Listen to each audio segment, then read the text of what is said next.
And what I do is I make like quantitative and qualitative assessments about how the pulse looks and feels. Some things that I might be looking for is like the speed, volume, positioning, tightness. And after I make those assessments, I can make a diagnosis on how you've been living your life and what you're doing wrong in your daily life that's causing your disease. And what is the response to this by foreign patients? Are they very much surprised that you get it right? Or it's very different from just using a stethoscope or different readings, right? It's very different. And not just foreigners, just even Korean people get very surprised at the results of it because through the reading, I can actually, I get a pretty good picture of how you're living your life. And I can tell you things that you haven't even told me about, like about what you're doing in your life, daily life, and some symptoms that you might be observing other than the ones you've told me already. So they're like, you know, sometimes Korean people will be like, oh, you sound like a fortune teller or Exactly. something. Imagine a little bit frightening or a little bit scary sometimes as well. Yeah. So based on that diagnosis or reading, you're able to prescribe then treatments. I guess the treatments would be also quite different as well, and they are quite holistic. What kind of treatments are there in Korean medicine? Are they very different from Western medicine? Yes. Korean medicine is a lifestyle medicine. So pretty much all treatments can anything in your daily life can become a treatment, so such as like just drinking cold water or hot water. But if you take a step back and just kind of categorize all of that, it comes down to 3 different types of treatments. The first one is pulse reading, where you find out what you're doing wrong. And then the second one is acupuncture, which kind of changes the way you focus on different parts of your mind. And then finally, the herbal medicine, which changes the way you eat. So let's break that down. The pulse reading we talked about, then the acupuncture kind of changes the way you think or the mind works, you said. How does acupuncture do that? I thought it was to maybe change the energy or to unclog sort of maybe parts of your body or where the flow or the energy is not quite working well. I had acupuncture on my back, but you're saying it actually works with the mind as well? So a lot of people think it's like physical therapy because you're putting it in your body, right? But it's actually not physical therapy. We're not trying to stimulate the muscles. What we're trying to stimulate is the skin. And we put needles in on meridian points. So what meridians are is a map of the human mind. And when we do acupuncture, what we're trying to do is change the way you focus on different things in your mind. And so depending on where you put the needle, it changes the way you think, it changes the way you feel. So to give kind of an example, when you're kind of sad or tired, people pat you on the back and you kind of feel better, right? The reason is because when you tap someone on the back, it gives you that kind of reaction to it. When you touch different parts of your body, it creates different reactions. And when you do that, when you just kind of do that very intricately, you get like an acupuncture treatment system. I see. So in a way, are you saying that the skin and the way we sort of react to outside sort of maybe stimulation, it connects to the mind, and the mind is really where the treatment or any sort of self-healing begins? Would that be right? Yes. I see. So then you have acupuncture, and then you have also the herbal medicine, what actually people will intake, and that will help reverse some of the symptoms, I guess. So how do you come up with the herbal sort of concoction or the medicine for each person? It's very customized, right? It's not mass-made by some big drug company. You customize it according to the patient and their condition. So the general idea behind herbal medicine is exactly like outdoor cooking. It's trying to prepare a picnic. For example, I can't be serving naengmyeon on a cold, windy day like today out by the Han River, because the patient will probably freeze to death, right? So when we're making herbal medicine, TPO, time, place, and occasion, is the #1 priority. And every person has a different scenery, because no 2 people can ever live the same life. And so I would have to serve them 2 different herbal medicines. So when you describe it as preparing to cook for someone outdoors, eating outdoors, the environment, the external environment is kind of like the lifestyle choices that they make, maybe? Would that be a right comparison? Yes, that's the perfect comparison. And the food is the actual herbal medicine, of course. Exactly. So you have to make it according to there. What are the most surprising points that they say they get from your readings? Like, I'm curious about their reaction. What are they most surprised about? Is it the accuracy? What's the reaction? So they get most surprised when I kind of find certain events in their life that they forgot about, pretty much. That's been causing the problem. Because usually they forget about it. That's why it keeps causing a problem. You're talking about some sort of trauma, maybe, right? Physical or psychological trauma? It could be a physical or psychological trauma, but it could also be just like a night they just, like a period in their life where they just didn't take care of themselves. Like they've been like binge drinking or binge eating or something. Also like some sort of emotional trauma where they got like extremely mad or extremely scared for long periods of time, or, And that shows up in their pulse reading. Yeah. That's amazing. But even with speaking English, I imagine that explaining some of these terms or concepts in Korean medicine could be quite challenging at times. Actually, it's not that hard. It's actually quite easy because Korean medicine was written using intuitive analogies that come from our daily lives. So we use terms like, fire rises and like raindrops, things just that you experience every day. And it's much easier than what Western doctors have to explain when they're explaining how patients are sick, because they have to explain the biochemistry, and nobody understands the biochemistry. Korean medicine is actually very intuitive when you hear the explanation on why you're sick and what you're doing wrong. Is it also easy to describe the herbal medicine? What goes into the herbal medicine? No, that's way more complex than describing the root cause of your disease. But I give examples that's comparable to the food. And so herbal medicine, its effectiveness comes from the taste and the smell. And so I kind of explained to them, that because they've been eating all those delicious foods, their balance is all off, and they haven't been eating enough like bitter or like foods taste that they don't like. And that's why they have to eat this bitter medicine. Yeah. But I've heard that it's gotten more drinkable. It's easier to take it, and also it comes in different forms that are maybe easier to take as well, like maybe tablet form or pill form. Is that right? Yeah, there's many different modalities of hanyak, but the most commonly used is tea form, because, like I said, the taste and the smell is the medicine. And so that's the usual form we'll give it to the patients in. But some patients have a hard time taking it, so we'll make it into pill form or jelly form, different forms so that they can actually take it. Yeah. But the key idea is you do need a little bit of bitter medicine to balance out your body after you've been taking part in too much, indulging in too much sweet and delicious foods. Yeah. So aside from the diet and maybe also lifestyle guidance, in your practice, where do your patients tend to see the biggest maybe shift in how they think about their health? So the biggest shift comes when you find out what you're doing wrong. And it's because the things that you're doing wrong usually comes from something that you think you're doing really well.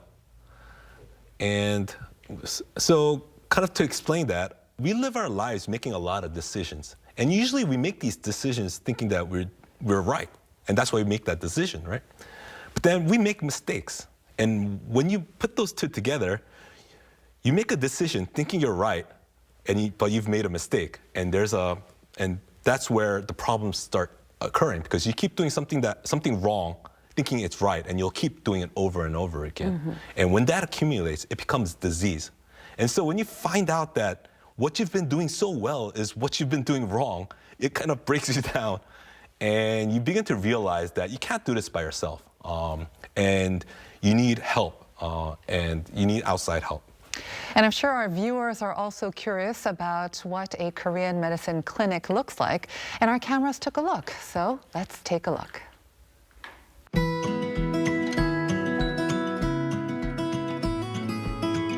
Welcome to my clinic.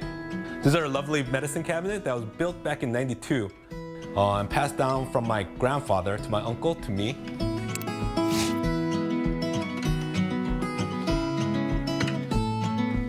We've been preserving it for 30 years, and we still use it to make our medicine till this day.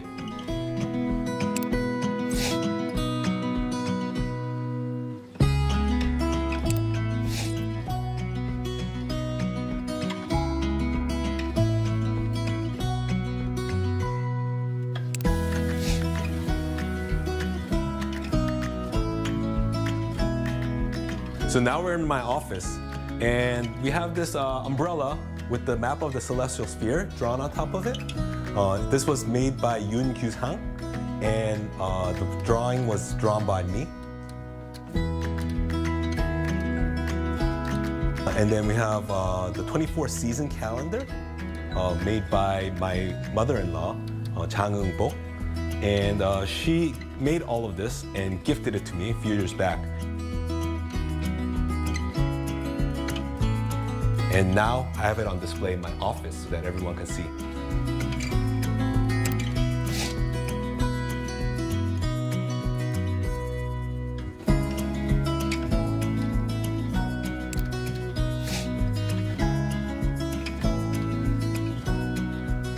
So now we have this calligraphy piece. It was gifted to my grandfather by Lee Han-yong long time ago. I actually don't know when. But what it reads is Chi Tok Yang In. And what this means is add value to nourish mankind. I never actually realized the value of the meaning of it, but now I find it very fitting for our clinic.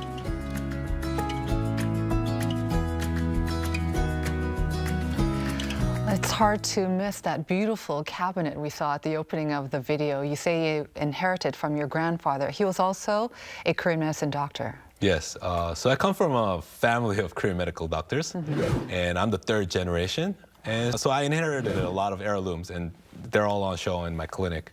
But it seems like the cabinet is especially meaningful for you, and it's about more than 30 years old, but it looks brand new. You must have kept very good care of it. I think it aged really well, probably because it's holding a lot of valuable herbs. And, you still use it to hold a lot of the herbs? Yeah. That's amazing. You also had a beautiful umbrella that you said with celestial signs. Tell us about that, and then also the solar term calendar. Why are those items so important to you? Back in the day, when I was attending medical school, I drew the celestial map based on the 천상 분야 열차지도, which is a celestial map inscribed on black stone, and it was built in the 14th century, and it's now on show in the Korean Palace Museum. And I've developed it over the years, and at one point I wanted to print it out and put it on my wall. So I asked my mother-in-law, who had a very large printer, and I sent her the files so that she could print it. And then 6 months later, she made that umbrella and that whole setup and gifted it to me when I moved into my new clinic in Itaewon. Yeah. Why do you have them in your clinic, though? I mean, in the celestial calendar as well. Does it have something to do with your practice or your Korean medicine? So, like I said, Korean medicine is all about TPO. And all problems arise when you're doing the wrong thing in the wrong time in the wrong place. And so Korean medicine doctors need to know the seasons really well. But the 4 seasons, for example, spring, summer, fall, and winter, is just too simple to make any sort of analysis. So what we do is we divide it into 24 seasons to make a much more detailed, intricate analysis of change inside our bodies. I wonder if you always wanted to follow the family business, because I understand when you were at Cornell University, you were actually majoring in chemical engineering with a minor in bioengineering. Did you go into those studies with this in mind, Korean medicine in mind? No, I actually had no idea that I was going to be doing this. And I didn't want to become a Korean medicine doctor, but I guess it runs in my blood because at some point after I graduated engineering school, I was looking through just general like introductory texts on Korean medicine, and it blew my mind. And so I became a Korean medical doctor. But even after I became a Korean medical doctor, I found it really hard because you have to make a lot of sacrifices that I never realized I had to make, like working like when everyone else is on vacation and like listening more than I talk, things like that. And there were a lot of times when I just wanted to stop. But it really runs in my blood because at some point I really began to love it. And now I really like what I do. I like helping people rediscover health and find what they're doing wrong in their lifestyles. Yeah. Has your background in chemical and bioengineering helped you in any way? So Korean medicine is holistic, so you have to look at everything. So there isn't much that doesn't help you with Korean medicine. But an engineering background is extremely helpful because you learn about systems and how systems interact and how to control systems. So a lot of that really shines through when I have to make diagnosis, figure out the mechanics and things like that.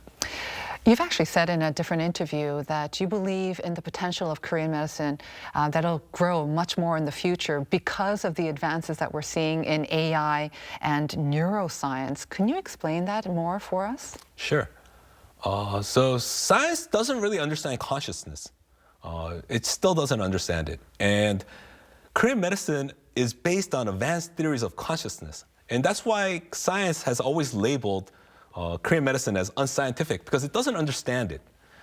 But now with the recent breakthroughs in like neural networks and artificial intelligence, we're finally beginning to understand cognition, emotion, and consciousness. And science is finally able to kind of understand what consciousness is about. So in the future, science will be able to kind of understand how Korean medicine works and how it treats disease by changing lifestyle and behavior and not treat isolated symptoms. Yeah. So in a way, you think that the advances that we're seeing in science will actually back up the trust and maybe the science, again, quote unquote, science behind Korean medicine and make it more maybe accessible and trusted by more people in the future. Interesting. Okay. As a Korean medicine doctor, are there any areas of research or maybe goals that you'd like to pursue more deeply in the future? So I've been doing a lot of research since I was in engineering school. And my main field of research is just mathematics and science behind consciousness. And so I'll be continuing that.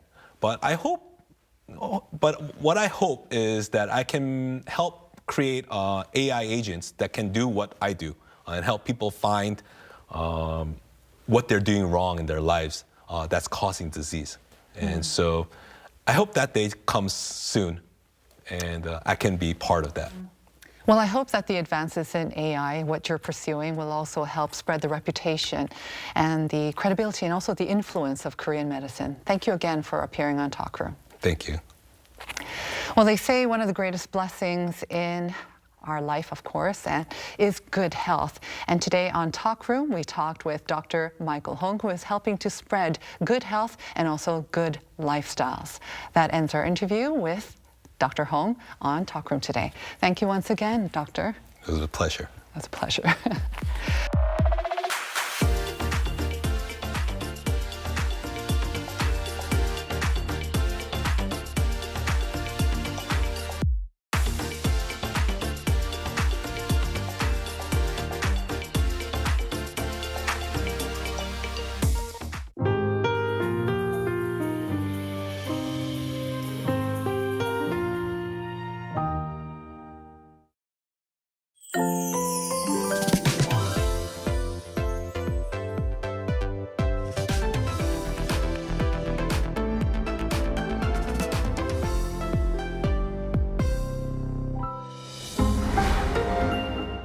How to survive in Korea. One room. So, you're surviving in Korea? If you signed a contract for a one room, obviously you're a pro. But the real deal begins now. Step 1. Housewarming. No need to buy toilet paper, diffusers or hand soap. You'll get them soon enough as housewarming gifts. And some are bound to pile up. There's nothing better to serve your guests than milpaeyu nabe. If you have Korean friends coming over, don't forget the extra garlic. Step 2. Garbage disposal. With great power comes great responsibility. You've had a good time, so let's get to work. It might be tempting to sweep everything into a trash can, but you have to separate your garbage. Not bothered? Beware that negligence is punished with a fine or public humiliation. Step 3. Drying rack. You're excited to live alone in Korea, but the fate of these items, hanger, storage, or a hanger. Go get fresh coffee outside. Jogging doesn't cost anything, and nothing beats instant rice. But keep one item around so that you don't get too lonely. Step 4. Pros of living alone. No mum. Cons of living alone. No mum. A new towel doesn't magically appear. You have to do the laundry regularly. If anyone gives a towel as a souvenir, take it. Get rid of mold immediately.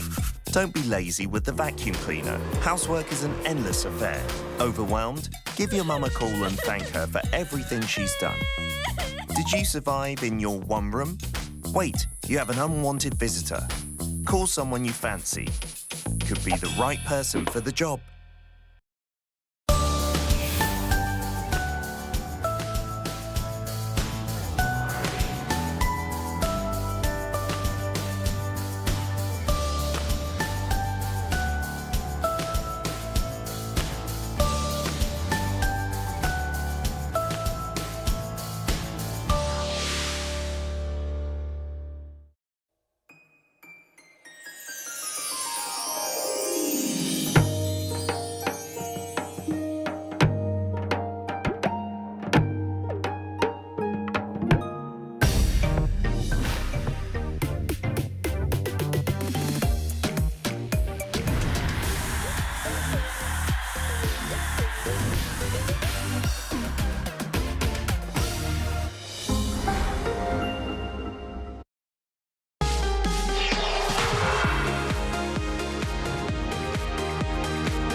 환영합니다.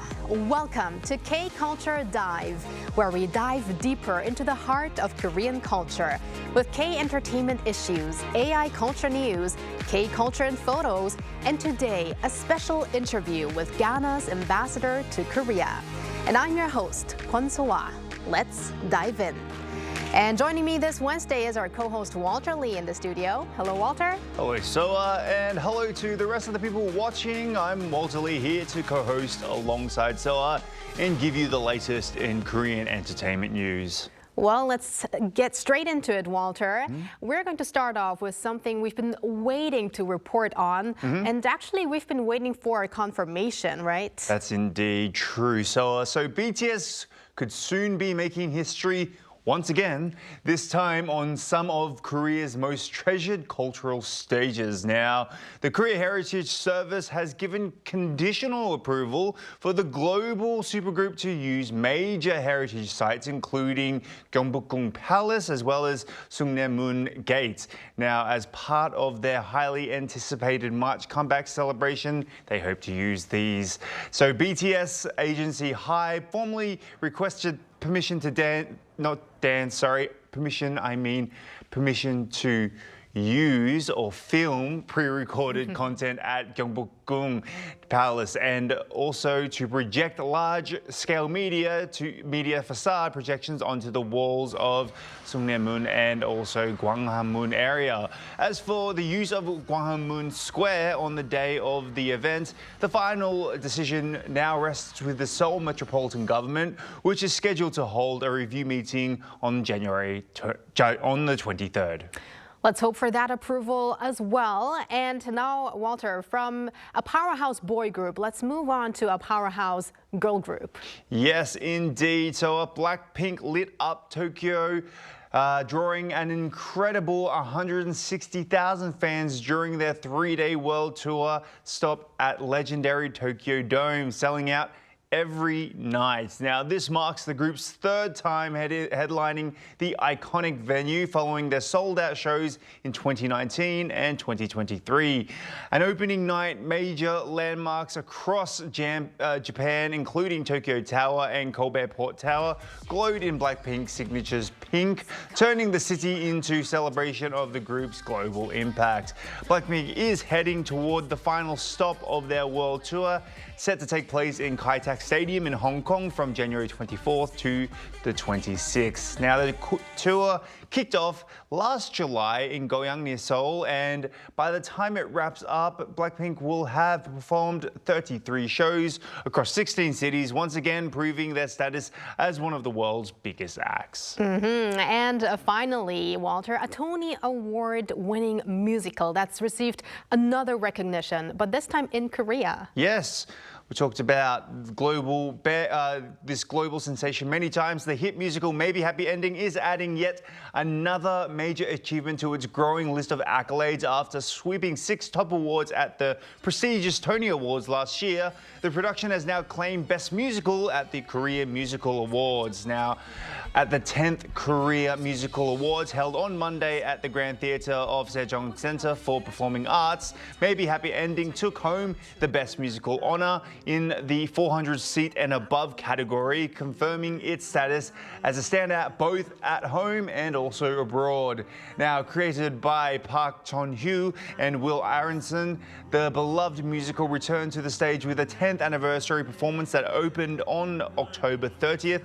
The show is currently captivating audiences at Dusan Arts Center Yonggang Hall, where it will continue its run through the 25th of this month. Well, congratulations again to Maybe Happy Ending, and thank you very much, Walter, for those updates. No worries. And now let's turn to our AI anchor Arirang for more on the culture front. Arirang? Thanks, Swa. Here's your AI guide to the latest cultural headlines from Korea. Let's begin with our top story. Culture Day, a government initiative that offers discounted access to a wide range of cultural activities, is set to be expanded for the first time in 12 years. The government announced plans to extend the program, currently held on the last Wednesday of each month, to every Wednesday. Since its launch in 2014, participation has steadily increased, with public participation rate climbing from 28% to nearly 85% over the past decade. Much attention is being drawn to whether the Culture Day expansion will help revive the film industry that has been grappling with a prolonged downturn. The government aims to begin implementing the expanded schedule as early as April. The Culture Ministry plans to add a Korean language signboard at Gwanghwamun in Seoul. Under the proposal, the existing signboard written in Chinese characters on the eaves of the third floor pavilion will remain in place, while a new Hangul signboard will be added under the eaves of the second floor. Culture Minister Choi described the plan as a balanced approach that preserves the original form of the cultural heritage, while responding to growing public calls for a Hangul signboard.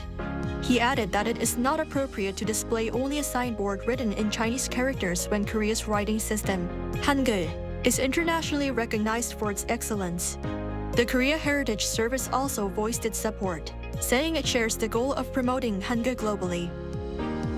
The National Museum of Modern and Contemporary Art is launching the MMCA Conservation School to train specialized professionals in art conservation.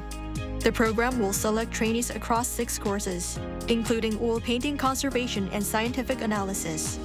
Beginning in March, participants will receive 9 months of hands-on, practice-based training at the museum. The curriculum includes an understanding of materials and techniques used in contemporary art and practical training in conservation treatment. The museum said the program is a strategic investment to pass on national-level conservation expertise to future generations. That's all from me. Turning now to a quick look at more K-culture stories making headlines today.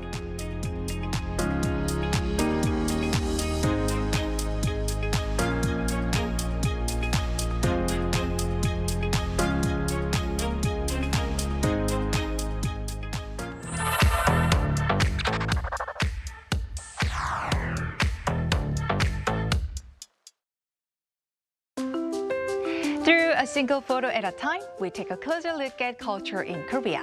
This is K-Culture in Photos.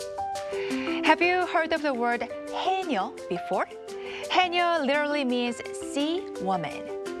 It refers to the female divers of Jeju-do Island, women who dives into the ocean without oxygen tanks to harvest seafood from the seabed. Some of you may already recognize them from the popular Korean drama When Life Gives You Tangerines, which introduced these women divers to global audiences. For generations, 해녀 have symbolized strength, independence, and a deep respect for nature. They are not just divers, they have long been the backbone of Jeju's coastal communities. This year, Jeju's 해녀 culture marks 10 years as a UNESCO Intangible Cultural Heritage of Humanity. Even more telling, the word 해녀 was recently added to the Oxford English Dictionary. What was once a quiet act of survival, women diving into the sea to feed their families, has now emerged as a cultural heritage admired and celebrated worldwide. What kind of dance do you think it is? The costume looks traditional, like hanbok, but the movements seem very bold, temporary, and sharp. This image shows a performance called 일무. 일무 is a ceremonial court dance traditionally performed during royal ancestral rites in Korea. Its movements are slow, precise, and deeply symbolic. Every gesture carries meaning. And what you are seeing here is a contemporary reinterpretation by the Seoul Metropolitan Dance Theater, turning an ancient ritual into modern performance language. And that is now gaining global attention. The choreographers of 일무 have been nominated for Best Choreography at the New York Dance and Performance Awards, often called the Oscars of the dance world.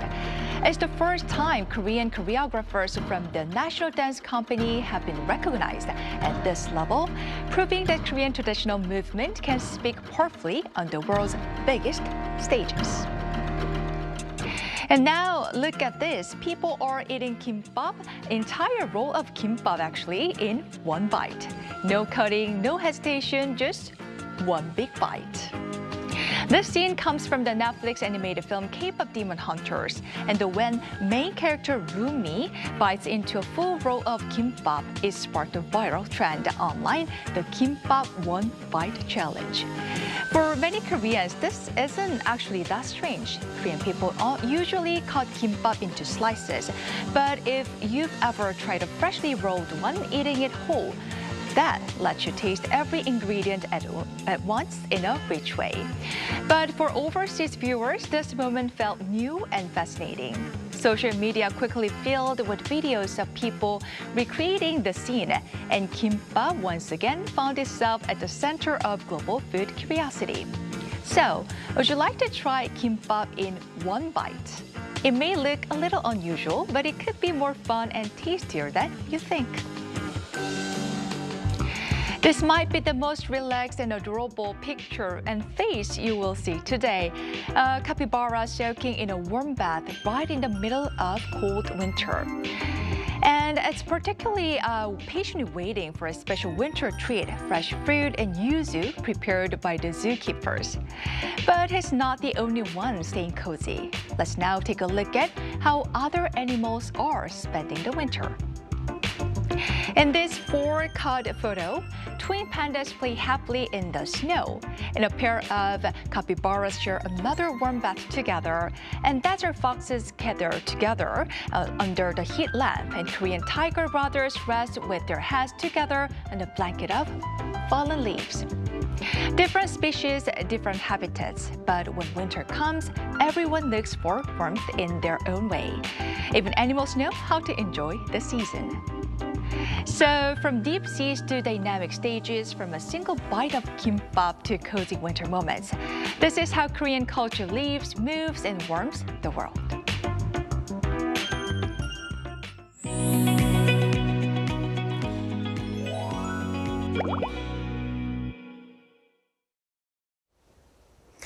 As Korean culture continues to reach audiences worldwide, it has become a powerful language of diplomacy, fostering mutual understanding.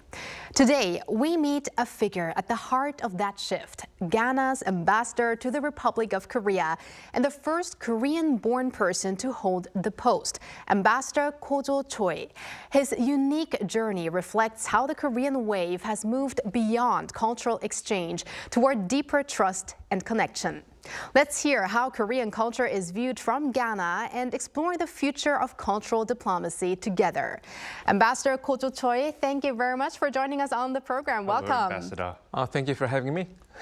All right, Ambassador Choi, you returned to Korea. And you are now the ambassador of Ghana to Korea. So that alone is fascinating. So you describe yourself as Ghanaian Korean. Tell us a little bit more about what that identity means to you. When I'm asked questions to describe myself in the best manner, I tell them I was born in Korea, but I was brought up in Ghana. But actually has more meaning to that. We normally see when something is made, someone say it is made in somewhere, but designed somewhere else. I was born there, so I was born here. So the principles and the foundation comes from Korea. But I was actually built and designed and molded in Ghana. So more of values and those aspects of software is more of Ghana. Very interesting how you put that. And Ambassador Choi, so since late last year, you've been serving as Ghana's top envoy to Korea. So when you first took on this role, what emotions or thoughts came to mind? This job requires me to be more of institutional than personal. So I looked more into the perspective of the nation Ghana. Personally, just to mention a bit, it was a call of duty, responsibility.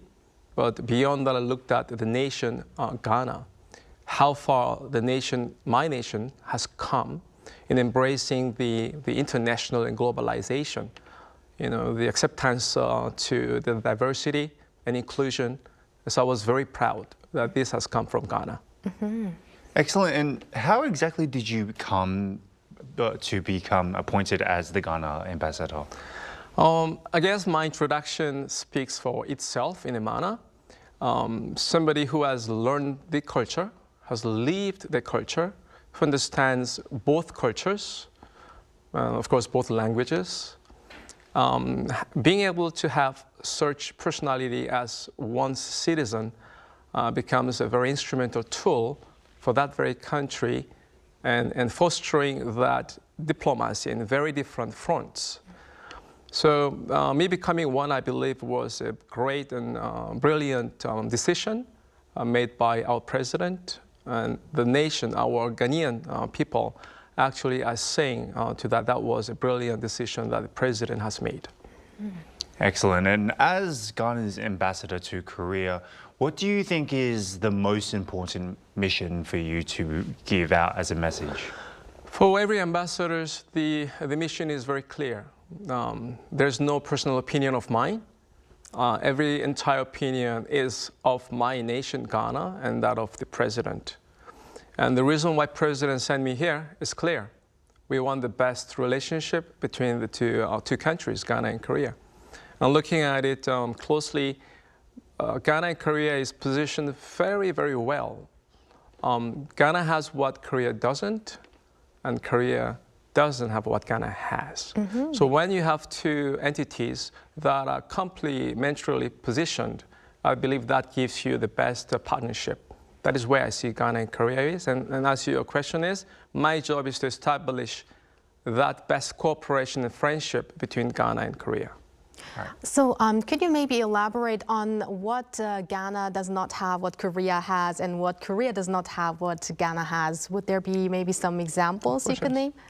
Looking at how Korea developed from nowhere after the war, Korea has vast experience of industrialization, technology,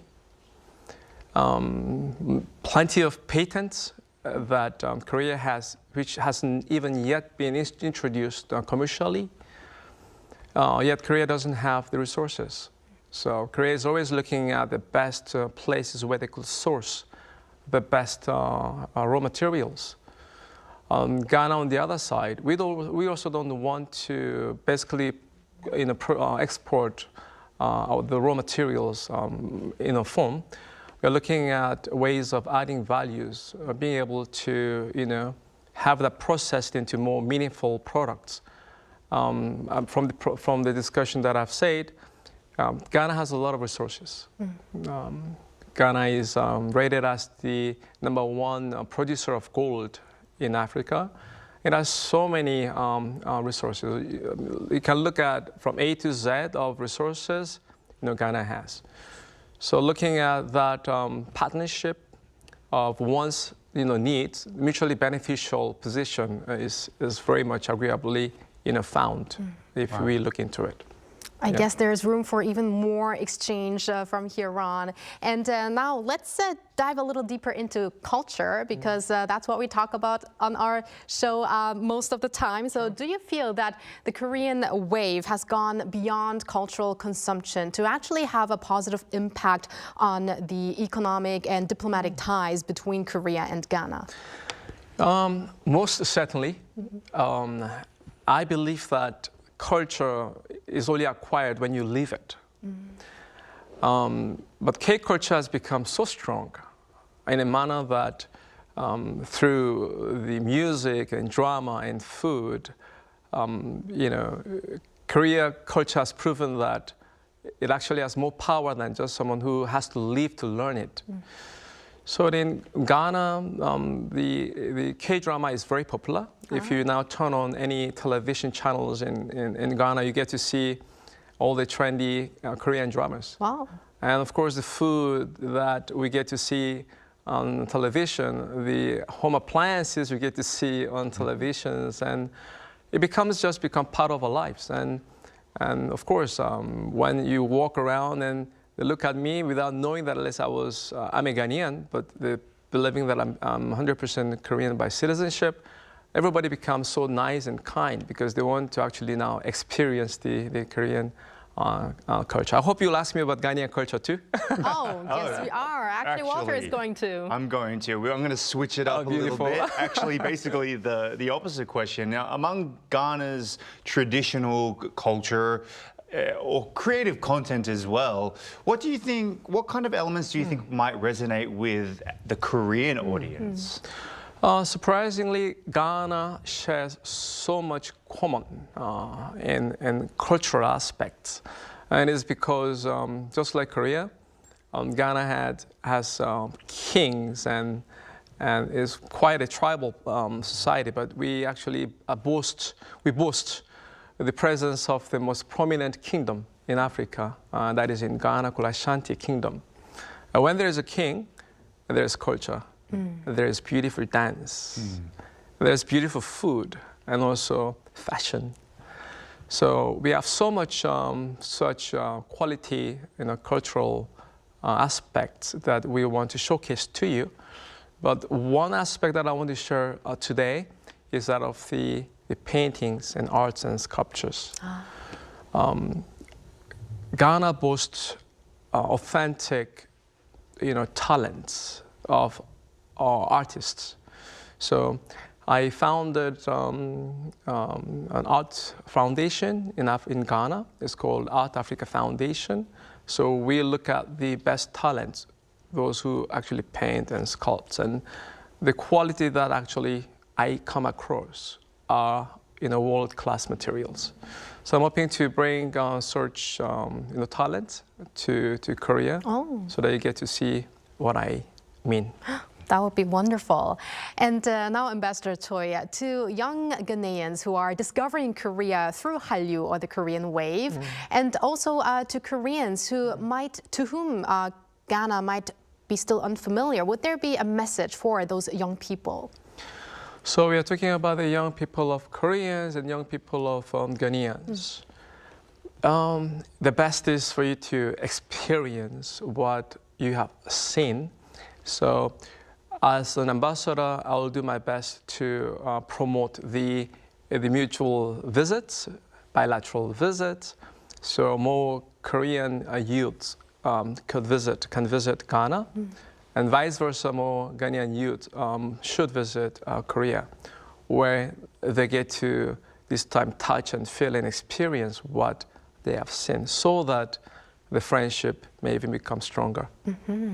Right, Ambassador. And just to get a little bit in your personal life, you are a father of 6, is that correct? That is correct. That is, wow. And as the head of a large family, how has your family shaped and supported your life and work in diplomacy?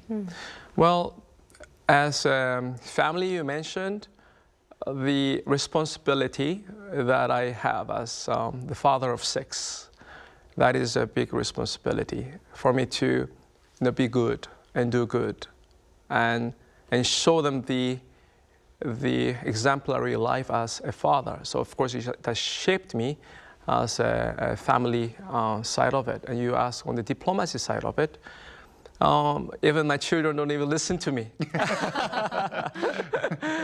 So it's a learning process of how to communicate with them, understanding what the needs are, what the wants are, being able to also come to the terms, negotiate.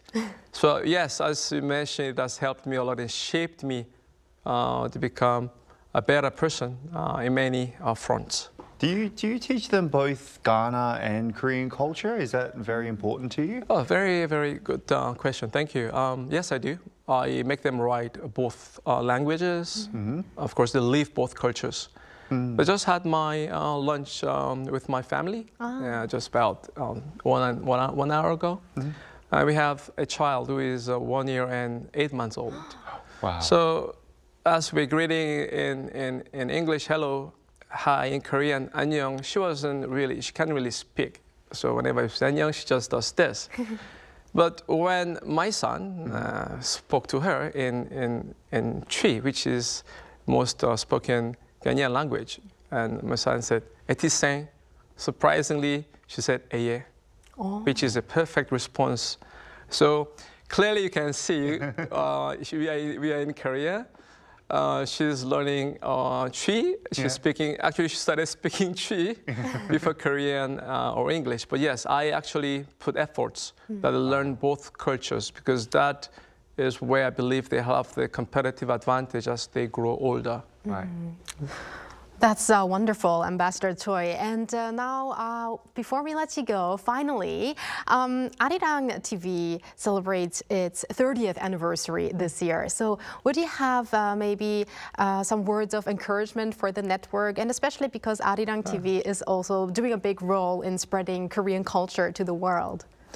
I've watched Arirang for many years. The name Arirang itself speaks a lot. So again, it's a culture. I understand the culture.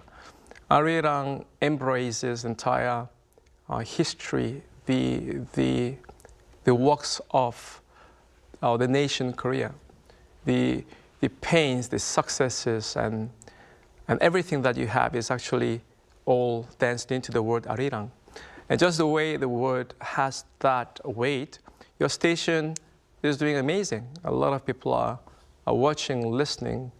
And of course, the Hallyu is more also promoted through your station. So I'd like to say congratulations for your last 30 years.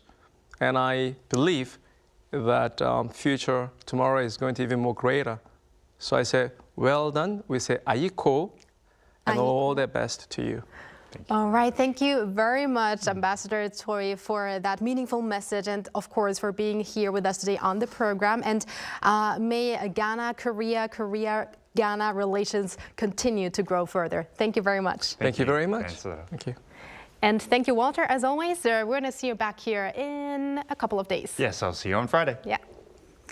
Thanks for watching and your interest in everything K-culture. Please tune in again tomorrow, 2 p.m. Korea time, and keep diving.